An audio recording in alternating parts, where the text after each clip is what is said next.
paraan lang, paraan. May bisita ka. Oh! Ah! Ayan, malas naman.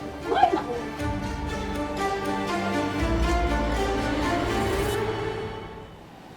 Alam mo, Tyrone, may bigla akong na-realize.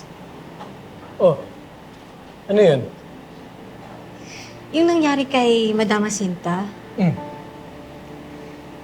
hindi kaya si Tali ang may kagagawa nun? Baka ginawa niya yun kasi gusto niya akong masira sa inyo. Para mag-away tayo. Para mawala na ako sa buhay ninyo. Bel, malamang siya may gawa nun. Paulit-ulit na lang siya gumagawa ng kasalanan. Tapos ibibintang niya sa iba. Ginawa na rin niya sa akin yun. Pero grabe, Tyrone. Grabe ang galit ni nanay kanina. Nasaan na ba si nanay? Babalik niya daw si Tali kay Melania.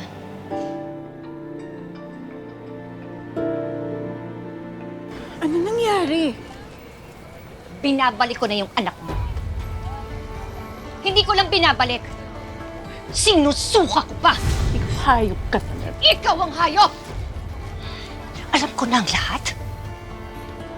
Tinago niyo sa akin ng katotohanan. Bakit, Melania? Ginagantihan mo ako? Dahil ako ang pinili ni Darius? Oo. Masaya kami nun ni Darius. At ang pinag-usapan namin, lolokohin ka lang, gagamitin, peperahan, pero pinagpalit niya ako sa'yo. Dahil wala kang kwentang babae. At mas lalong wala kang kwentang ina. Ginagamit mo yung anak mo?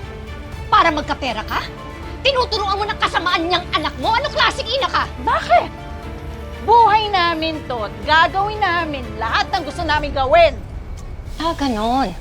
Tama ka nga naman. Gusto niyo ng ganitong buhay? Eh di mabuhay kayong mga salaula!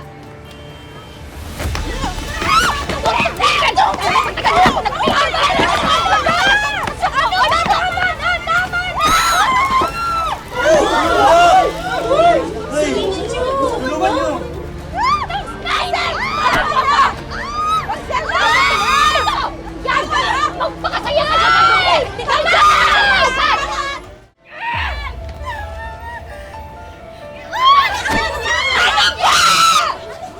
Ah, ganon? O pues, samahan mo yung nanay mo!